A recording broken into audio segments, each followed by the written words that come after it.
Our next speaker will be speaking from the Competent Communicator Manual number 10, Inspire Your Audience. And this is appealing to an audience's needs and emotions and thoughts. The title of his speech is "The Wind Will Stop and the Sun Will Shine." The wind will stop and the sun will shine.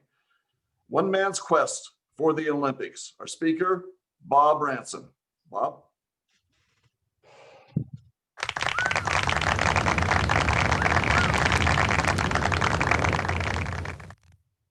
I do not know if there is such a thing as destiny.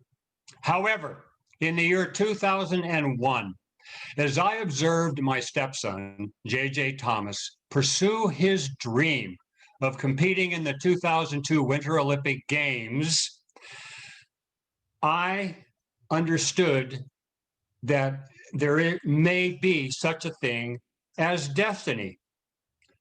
JJ's quest exemplified resilience and determination. Every story has to start somewhere. For me, this story actually began in 1976, long before JJ was even born. A friend and mentor, Jack Young, said to me one day, and he was a gifted psychic. He said, "Bob, you're going to have a little boy." At that time, I had 3 daughters and a brand new vasectomy. I said, "Jack, you are wrong. No more children in my life." Jack's words would later contribute to the idea of possible destiny. For 10 years later, after a divorce, I was on a first date with Susan Thomas. My first question to Susan was, "You don't have any children, do you?" She said, "I have a 4-year-old son."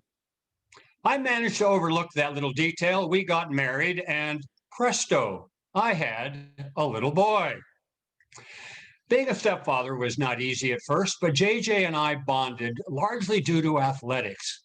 He was extremely gifted in baseball, basketball, and football. When he got to be 15 years old, headed into high school, I envisioned an athletic scholarship to college. And I will now admit to you that the letters MLB, NBA, and NFL were having motorboat races in the back of my mind. All of those boats sank at precisely the same moment when JJ came home from school and said, "I want to quit all those sports. I want to leave Golden High School and become a professional snowboarder." Susan and I thought, well, this will be a short-lived adventure. We agreed, as long as he agreed to get a legitimate homeschool high school diploma. He kept his word, but his real education came from traveling, competing, and filming all around the globe. And then in 2001, at age 19, he said, "I want to try to make the U.S. Olympic snowboard team." We didn't really think that was much of a chance, but he did have a great support system in Burton Snowboards, the most prestigious, biggest snowboard company in the world. But then disaster in the form of the letter from Burton Snowboards, saying in essence, "Dear JJ, we have decided to rely on our new young phenom, Shaun White, to represent our company in the halfpipe. You are fired. So sorry." JJ tacked that letter onto his wall and used it as motivation. He found another snowboard sponsor, and the game was back on. There were 4 spots on the U.S. Olympic halfpipe team. To determine who would make up that team, there were 5 qualifying events called Grand Prix. After the first 3 events, JJ was failing miserably. He was in 35th place with no hope of making the team. He told Susan how discouraged he was. And she said, "Well, don't do this on our account. We love you anyway. Just go have fun." And he said, Mom, Grandma B, that was my 96-year-old mother, Grandma B has been whispering in my ear for over a year, JJ, go to the Olympics. He said, Mom, I can't give up. I'm going to try for her. Darn if he didn't finish third in the next to the last contest, still with virtually no hope of making the team. The head coach told him, JJ, in order to get on this team, you have to win the last contest. That last contest occurred on January 13th, 2002 in Breckenridge, Colorado. And unfortunately for JJ, the wind was howling. There was a complete cloud cover, making for a flat light. JJ's stock in trade was going high in the air, making his tricks more spectacular, but more dangerous. He fell on his first run.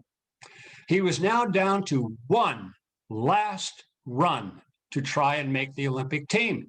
Again, he talked to his mother and said, I can't do my tricks. I can't see my landings because of the light, and the wind is making it impossible. She said, and I quote, Jarrett, before the last run begins, the wind will stop, the sun will shine, and you will do fine. And she walked out of the tent. Before the last run began, the wind stopped.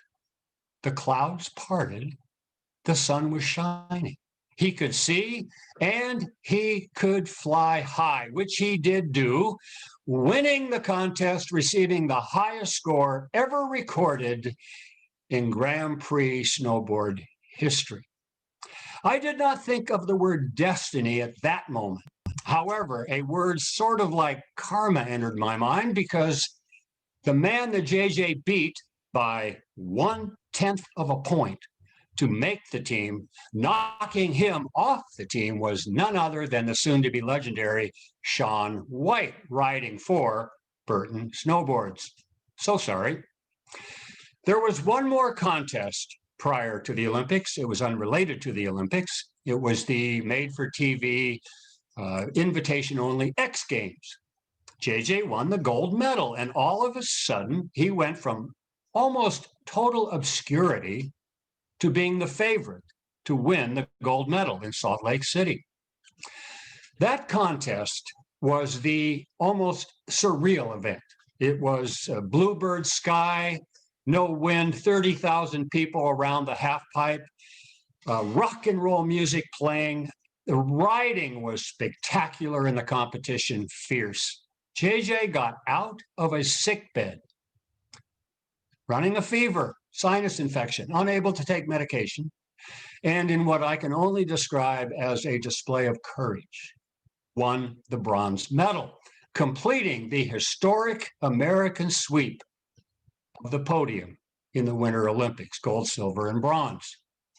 My most vivid memory from that day, however, was a moment in time, a flash of time, at the bottom of the halfpipe after the contest.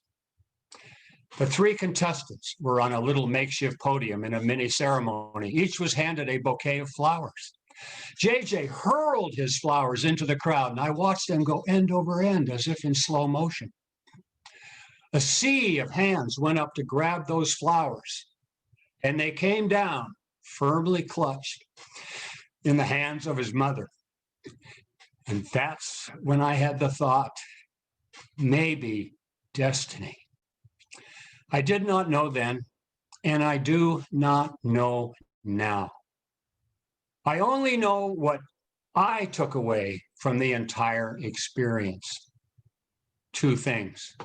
Number one, my pride, not because JJ won a medal, but for how he got there and for how he handled it afterwards, with humility, grace, and style. Number two, and I think more important, it's a well-worn, overused cliche, but I think in this case, so true. If you have a goal, Do not ever, ever give up, because you do not know when the winds will stop, the sun will shine, illuminating the path leading to the realization of your dreams. I'm proud of you, Jarrett, Mr. Toastmaster.